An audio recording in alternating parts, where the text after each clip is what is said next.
Tonight we are looking at a survey of the book of Deuteronomy, the fifth book of the Pentateuch, the Law of Moses. This is the conclusion of the Pentateuch. It is the ending of the story of the release from Egypt and the wandering through the wilderness, the coming to the edge of the Jordan River again, which the nation had done 40 years previously. And because of their lack of faith, this story is told in the book of Numbers, they were judged by God as not worthy to enter the promised land. They did not believe in God, though he had done such miracles before them.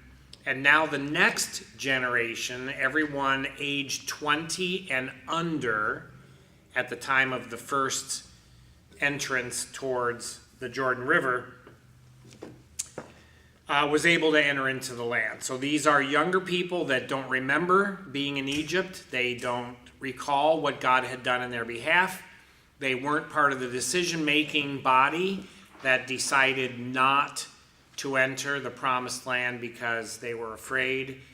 And Moses is still alive. The other generation has now all passed away in the wilderness. And this is the second telling of the law. We finally come to the closing of the Pentateuch, which perhaps contains the most clearly stated version of the covenant with God. That concept of covenant is extremely important. It's an agreement, a legally binding contract between two parties who have the ability to choose or will an outcome. That's what a covenant is. The Old Testament is another word for Old Covenant or First Covenant. When a person writes a will, it is sometimes called their last will and testament, meaning it is the binding agreement that disposes of their properties and closes down their life. That's what is going on in the Old Testament or Old Covenant.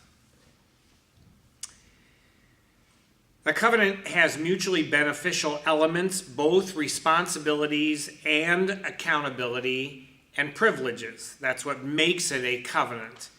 One must assign his or her commitment to that with a basis of integrity, and that is that you will keep the word that you promised to do. That's what makes it a binding covenant.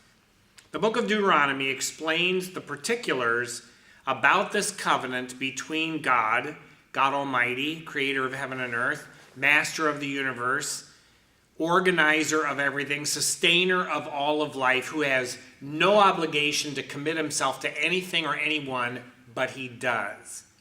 He obligates himself to his own creation. He covenants with mankind, but he also is the one that sets the policies and rules. And mankind then responds to that offer. It explains in both narrative and in command, which is very interesting because some of what we discover about God is not told in prose descriptions. Somebody writing out, here is what God is like. We deduce what God is like, or we infer it based on stories that are told. God does something in a particular way, and then we say, oh, God must be like this. And that's very, very common in the entire Bible.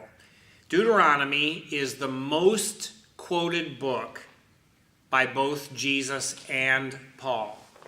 Isaiah is a very close second, but Deuteronomy has more quotes than any other Old Testament book. The Hebrew Bible calls this book Allah HaDebarim, which means these are the words. And if you haven't caught the policy yet, Old Testament books are titled by the first words in the book. They would read this, they would memorize it, and the first words in Hebrew are, these are the words. However, sometimes this book is referred to as the Mishneh HaTorah. The Mishnah HaTorah from Deuteronomy 17:18 is basically a copy of the law, or the second telling of the law. And if you want to be a true Bible scholar, analyze the first telling of the law in Exodus with the second telling of the law in Deuteronomy, and you will find a great deal of similarity, but not identicality. The words are not copied one exactly from another in some cases. And so the question then is, how can Moses change the law, or did God change the law, or what is it, or is it just simply 40 years later they had a different way of expressing the same things? Quite interesting to study that stuff. It's also called Sefer Tokahot, which means the book of admonitions, instead of Deuteronomy. Deuteronomy is simply a Greek version of the second telling, or the second telling. Deuteronomion tuta, the second telling of this law. The Latin Vulgate used the word Deuteronomium, and the English subsequently called it Deuteronomy, second telling of the law. This is the conclusion to the writings of Moses, and it contains summaries of the history of the Israelites, statements about the covenant, invitations to obey, and warnings about disobedience. Further adventures of the people as they prepare to enter the promised land. The final portion is the closing admonition and blessing of Moses and his final obituary, which obviously he did not write. Let's look at a brief outline. You have some pages there. They'll also be available online as to how the book of Deuteronomy is set up. It's a fairly long book, 34 chapters. It has a lot of detail in it. It has quite a bit of repetition in it. And it also has a lot of either echoing or repeating what was in earlier parts of the law of Moses. I organized this book into 4 major sections. The first section is chapter 1 through chapter 4, which is summarizing what happened in Numbers and the subsequent time frame. So it's telling the story of the Israelites moving through the countryside and getting ready to enter the promised land. The second section is the explanation of the law of Moses, of law of God, the 10 Commandments, and to remember to obey them, and that it's extremely serious, and that there are ramifications for disobedience or even marginalizing the law of God. Is very, very interesting. And the admonition to the nation to continue telling the story of their history, who they were when they were slaves, and how God delivered them. So that really wove into the Israelite identity, that they were people of a story. That becomes extremely important in understanding the Old Testament as it leads into the New Testament. It was not primarily about facts and biographies and rules per se. It was about a story. It was about history as told in story form. And therefore their testimony, as opposed to merely their recounting, became extremely important in the families, in the tribes, and in the nations. A great deal of preaching was storytelling. So a person would identify what the situation was and then their part in that experience. And then what God did for the nation, but also what God did for me. And they would tell their story. That became very, very much a part of the Jewish identity in the world. Very, very few nations told their history by means of storytelling, and how each person participated in that slavery to exemption or deliverance aspect. And that's really what God wanted them to do, was remember the stories of what God had done. Every once in a while, people will use the expression, I can forgive, but I can't forget. And the answer is, it's really easy to forget. Stop telling the story. Don't tell it to yourself, and don't tell it to anyone else. If you stop telling a story, after a short while, you won't remember all the fine details. If you continue not telling the story, you'll eventually forget the major details, and it also can be you forget the story itself. It's not repressing the story. Repressing the story is you still tell the story to yourself, and it eats away at you. But you don't declare it out loud and make that story known. You push the story back, but you hold on to it.